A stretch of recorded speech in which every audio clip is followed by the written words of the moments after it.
Today's competition, you'll be using this. 2 different types of high-carbon steel, which you are required to fuse together with heat to form a Damascus billet. Sounds easy enough, but your road to redemption is about to get a little bit bumpier. From that billet of Damascus, you must forge a signature blade in your signature style that also has a ladder Damascus pattern.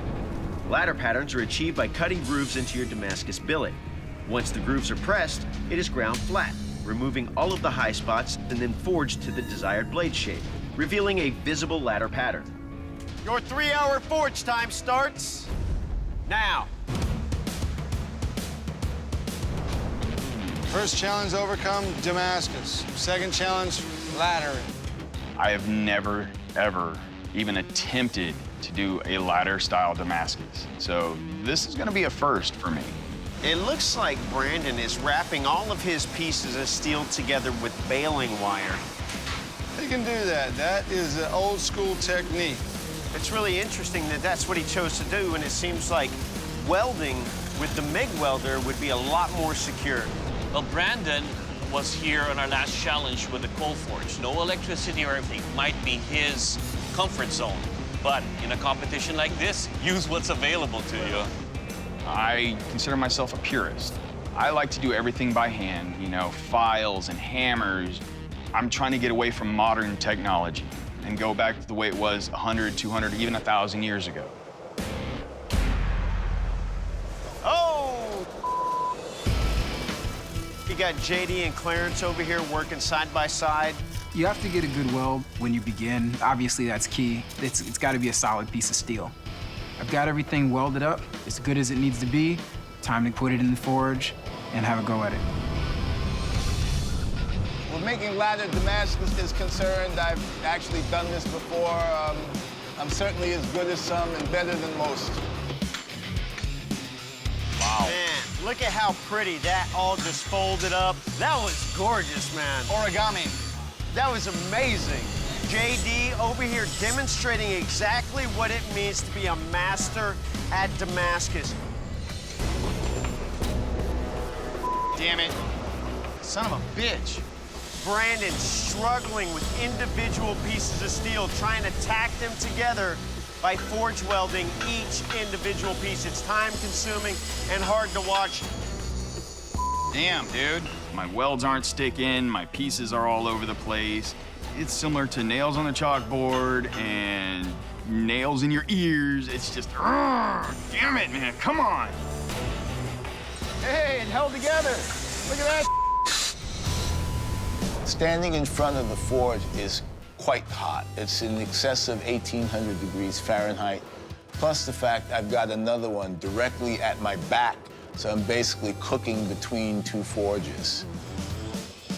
Worried a little bit about JD here. Starting to feel actually a little queasy and unwell. See, I'm not sure. I'm just fighting staying conscious. Yeah? Yeah. Then you need to sit down. Oh.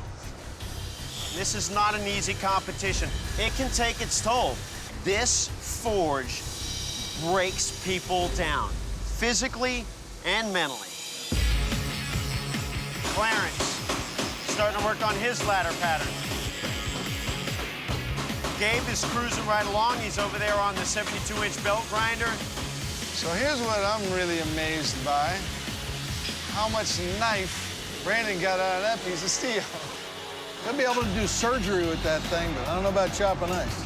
Okay, I gotta get back out there. I'm feeling well enough that I can go back out, even though I've lost quite a bit of time. I'm determined to get this piece done. You have only 30 minutes remaining to turn in your ladder Damascus blades. Gabe's in the quench. Brandon just quenched. JD quenched. Oh, JD quenched. He's made a hell of a comeback. Boom, Clarence is quenched. All right, gotta remember to acid edge. You don't want to see any of these redemption challengers go home on a technicality. That exposed pattern, we need to be able to see it. I made a fairly low layer Damascus billet, and so once you put it in the etch, that thing just is black and white contrast in a very bold pattern. Nothing too subtle about that pattern. 10, 9, 8, 7, 6, 5, 4, 3, 2, 1. Your forging time has ended. Well, Bladesmiths, that was a hell of a round. Now it's time for the judges to take a closer look at your work. Gabe, you're up first. Blade shape's neat. I've always loved that barong shape. All in all, feels real good, that ladder pattern. Very subtle, but I think those low layer count Damascus can be really dramatic. I think you did a great job. Clarence, you're up. Please present your blade to the judges. Clarence, you have a really nice looking pattern going on here. How many layers do you have? I think it was around 20. And then I folded it 3 times, so around 60 is what I imagine. Have you ever done that before? I haven't done that, no. JD, you know the deal.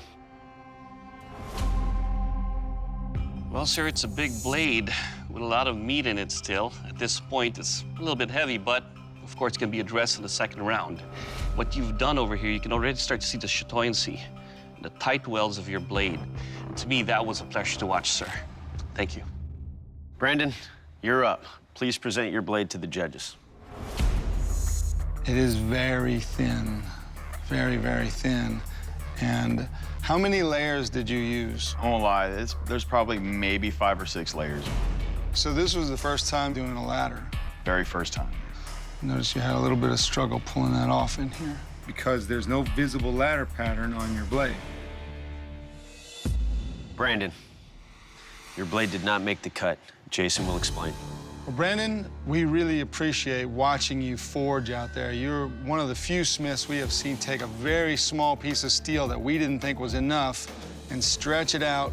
But the biggest problem is that you do not have a ladder pattern in your blade, and that's why we're sending you home. Last time I got eliminated, I was hurt. You know, I cried a bit, but I believe the judges made the right decision. The first thing I do when I get home is gonna be the exact same thing I did last time I was here. I'm gonna fire up the forge, and I'm gonna swing that hammer as hard as I can for as long as I can. Gabe, Clarence, congratulations. You've made it to the final round of this competition. Now we're sending you back to your home forges, where you will recreate an iconic weapon from history. Make no mistake, gentlemen, this is a tough sword to make. The last time this was issued as a final challenge, one of our competitors did not meet the parameters. That weapon is the Viking sword. From the 8th to 11th century, the Vikings were the scourge of the northern European coast.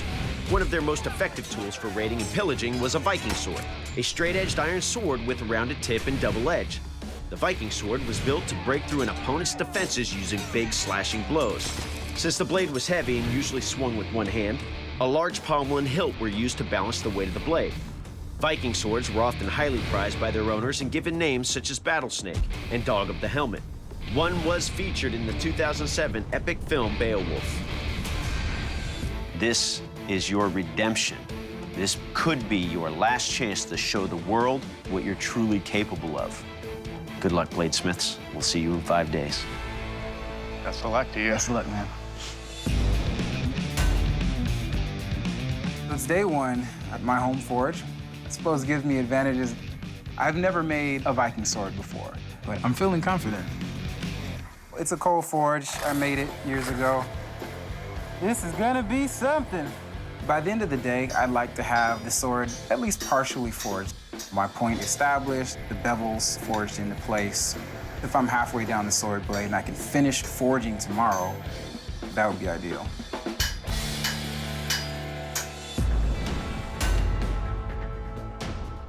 We're here at Dragonfly Forge. Today we'll be making the billet out of 2 pieces of forge welded cable, which will cut, twist, weld. The cable has about 200 strands each, so when the 2 are combined, it's gonna be about 400 wires comprising the billet. It'll make a very, very strong blade.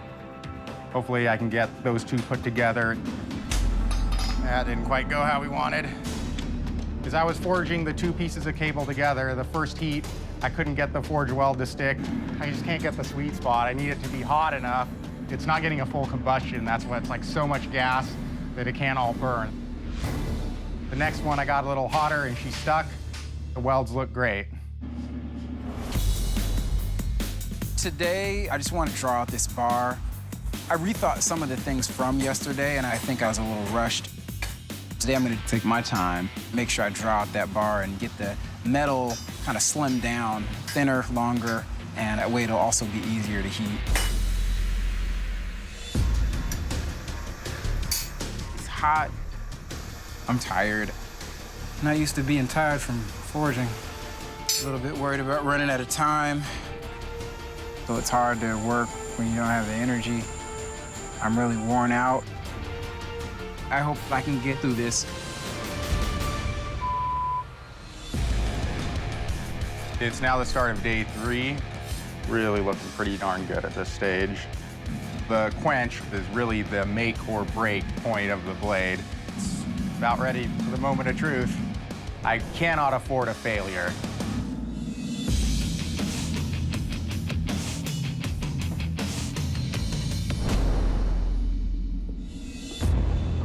The absolute worst thing that can happen during a quench is to have a fatal crack. There's no choice but to start over at that point. Pretty damn straight. Looks good. We're over the largest hump of the whole project now. Day 5. The plan is to finish everything. Grind, put the guard and the handle on, and quench the blade. Working a sword like this by hand, especially it being the first of these that I've done, a lot of difficulty.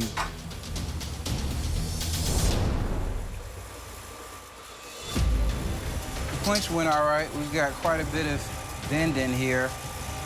And I, of course, don't want to snap it. This is really frightening. Got a lot of it out. I'm ready to finish. Initially, I had a different type of pummel setup that I wanted to do. I'm not gonna have time, so I have to improvise. Well, we made it work. Feels good.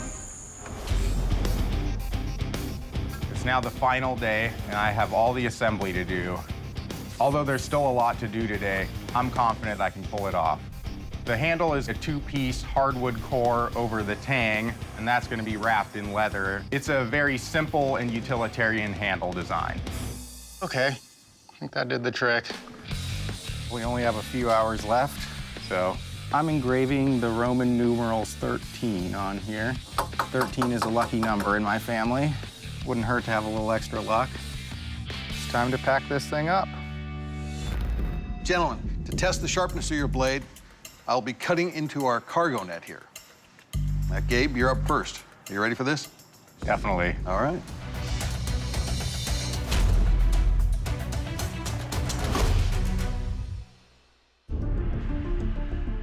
Well, Gabe, that blade made pretty short work of that rope net. The weight overall is a nice feel. Definitely did a good job, definitely a sharp weapon. It felt good cutting. Nicely done, Gabe. Thank you. All right, Clarence, your turn. You ready? I'm ready. Okay.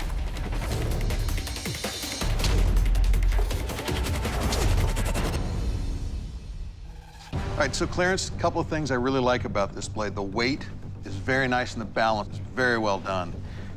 This big lip in the handle, though, is really not very comfortable on the hand. But your blade did well, cut nicely. Well done. Bladesmiths, the Viking sword, wielded by the hands of the feared Viking warriors, forged for one purpose: kill the enemy. To see how lethal your weapons are, I will take your Viking sword and deliver killing blows on this ballistics dummy. Let's see what kind of damage your weapon can do. Gabe, you're up first. You ready? I'm ready. Let's do this.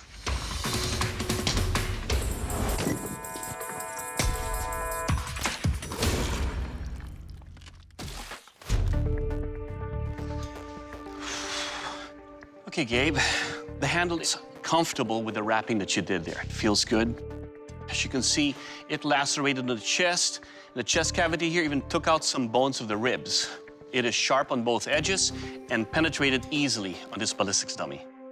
And most importantly, it will kill. Good job. Thank you. Clarence, you're up next. Are you ready? I'm ready.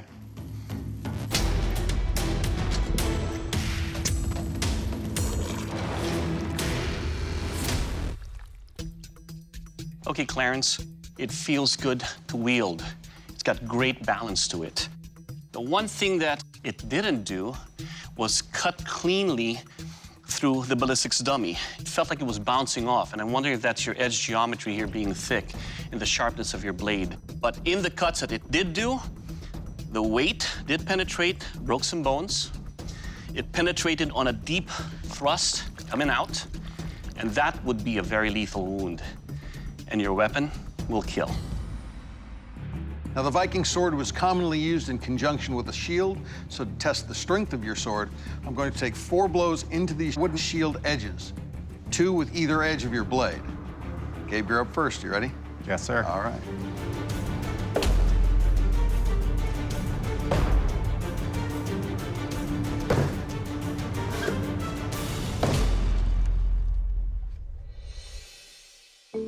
All right, so Gabe, still in the same shape it was in. It's good, it's kept its straightness. It feels like your edge held up really nicely. Definitely cut into the shield good. Good job. Thank you. All right, Clarence, you're up. You ready? I'm ready. Okay.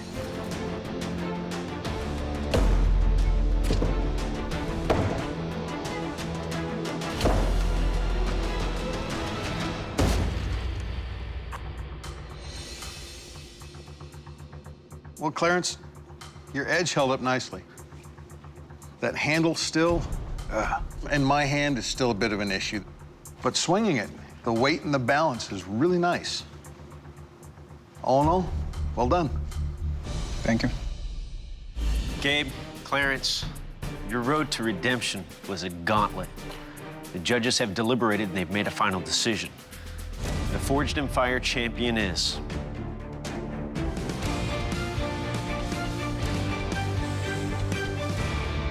Gabe, congratulations. Clarence, please surrender your weapon. The first time I competed, I wound up out in round 1. This time, I've made it through to the finale, so I may not be a Forged in Fire champion, but I have proven to myself that I can go much further than I thought, so there'll be definitely lots more to look forward to. Gabe, congratulations. You are the Forged in Fire champion and will be receiving that check for 10 grand. That's not redemption. I don't know what is, brother. Feels so sweet after all that. I love the dimensions of that blade. It's a great cutter. When I was going through that rope, it just went right through. You definitely know how to put an edge on something. I feel like I've completely redeemed myself. Feels incredible. Like, I never thought that the title Forged in Fire champion would mean as much as it does to me right now.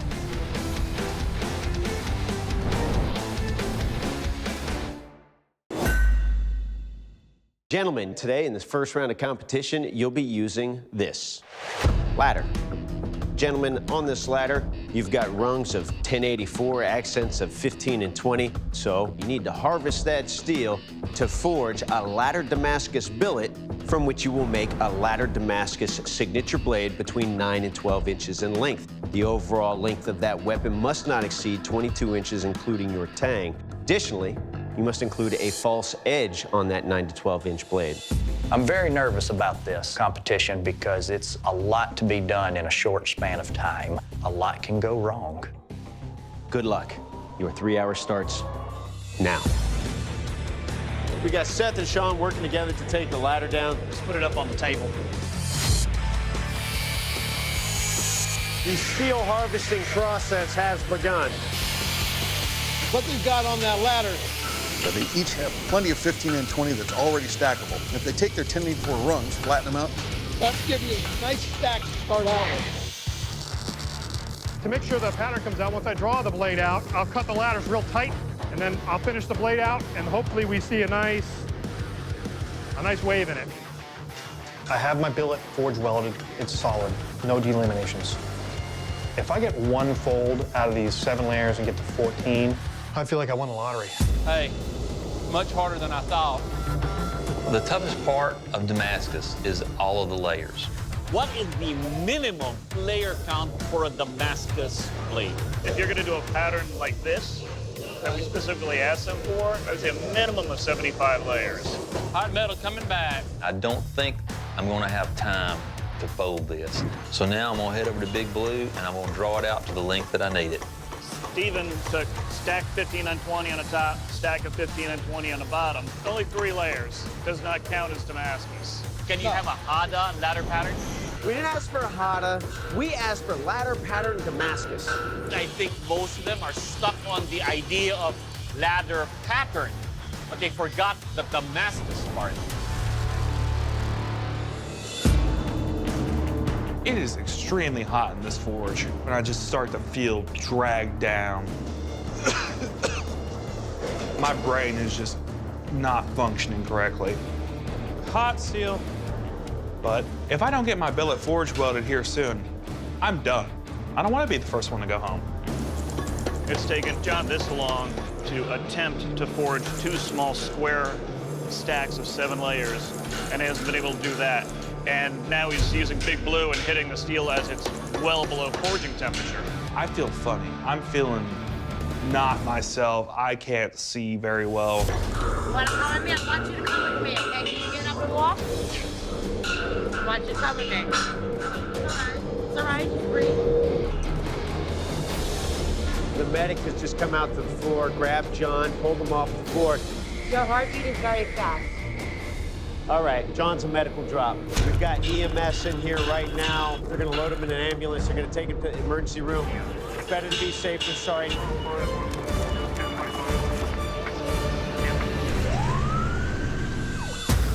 John is gonna be okay. However, the fact that John has left this competition does not guarantee that all of these smiths will move forward. In order to stay in this competition, our 3 bladesmiths still need to complete their blades. Bladesmiths, 20 minutes. I don't have an option for this quench not going right the first time. And we get a quench. No dings, no cracking noises, and I look at the blade, it's straight. This is great. The quench at this point is the most important thing that I could do. It's hard to see color right now. I'm gonna use this magnet, see how magnetic we are? I don't think a magnet's gonna stick to that, buddy boy. So I'm close. Steve has been keeping his steel very hot. And that's a recipe for stress fractures and a brittle blade. I want to see ladder rungs on both sides of my blade. That's the goal. When I pull my blade out, I can see where there's been some rungs cut, but I don't know if it's going to satisfy the judges. There's no time on the clock. So at this point, I need to get a false edge on first, and then I want to start getting ready to get to the cutting edge like it needs to be. I almost forgot. I have to put a false edge on this. I remembered just as I was going to turn off the machine. So no, I gotta put the false edge in. 5, 4, 3, 2, 1. Bladesmiths, stop what you're doing. Drop your tools. This first round of competition is over. All right, Bladesmiths. Unfortunately, John has medically dropped from this competition. That does not absolve you from the responsibility of providing us with blades that fit within the parameters. You had to make a signature ladder pattern Damascus blade between 9 and 12 inches in length that also included a false edge. All right, Seth, please present your blade to the judges. First off, great classic buoy shape. Like the false edge on here and the way you put it in. But there's really no differentiation. You can't see any color change in your etch, which is pretty much telling me that the vast majority of metal on this blade is all the same metal. When you take a bunch of layers of the same metal and forge weld them together, that's called a Hada technique. There's certainly no visible ladder pattern here, and calling it a Damascus isn't quite appropriate. All right, Sean, you're up next. Please present your blade to the judges. Right, Sean, right off the bat, there are no laddered patterns we're looking for. This is what I see. I see a knife sheet. I see a blade that's got a handle that looks like it's gonna slash.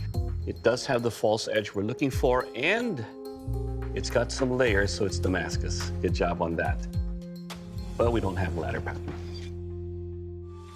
Steve, if your blade has a ladder pattern in it and it hits those parameters, you could be the Forged in Fire champion right here, right now. Please present your blade to the judges.